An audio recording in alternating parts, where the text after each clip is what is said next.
Isang mapagpalang araw sa ating lahat. Ako ang inyong lingkod, Elijah Ponjan Valdez, at welcome sa ating daily devotions. Ang ating verse for the day ay nasa mga Hebreo, chapter 2, verse 14 to 15. Sinasabi dito na, dahil sa ang mga anak na tinutukoy niya ay tao, naging tao rin si Jesus, at tulad niya ay may laman at dugo. Ginawa niya ito upang sa pamamagitan ng kanyang kamatayan, imawasak niya ang diablo na siyang may kapangyarihan sa kamatayan.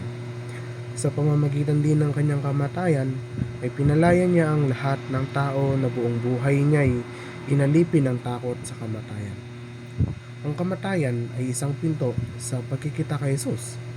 Ito ay karaniwang tema sa teolohiyang Kristiyano, partikular na kung ito ay nauugnay sa konsepto ng kaligtasan at kabilang buhay.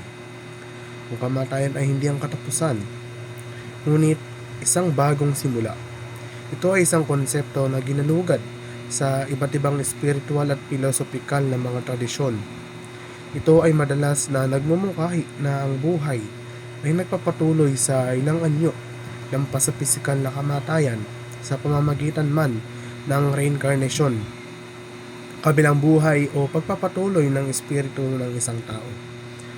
Ang kamatayan at muling pagkabuhay ni Jesucristo ay pinaniniwalaang natalo ang kamatayan at nagkaloob ng buhay na walang hanggan sa mga naniniwala sa Kanya.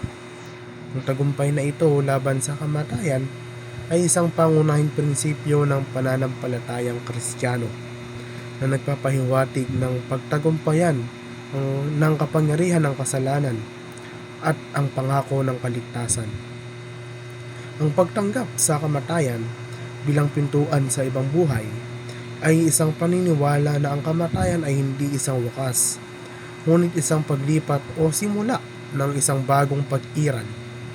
Ang pananaw na ito ay kadalasang nagmumula sa mga paniniwalang relihiyoso o pilosopikal na naglalagay ng pagkakaroon ng kabilang buhay o isang espiritual na kaharian na lampas sa pisikal na kamatayan.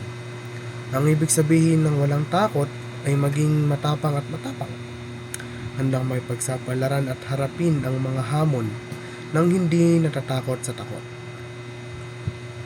Ito ay tungkol sa pag-alis sa iyong comfort zone o pagpupursige sa iyong mga layunin kahit na may walang katiyakan o mga pagpapahirap. Ang pagdiriwang ng matagumpay na buhay ni Kristo sa atin ay kinabibilangan ng pagkilala sa biyaya ng Diyos at sa kanyang tagumpay laban sa kasalanan at kamatayan sa pamamagitan ni Jesucristo.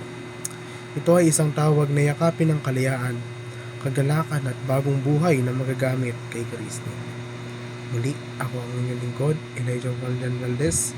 Dito na nagtatapos ang aking daily devotions.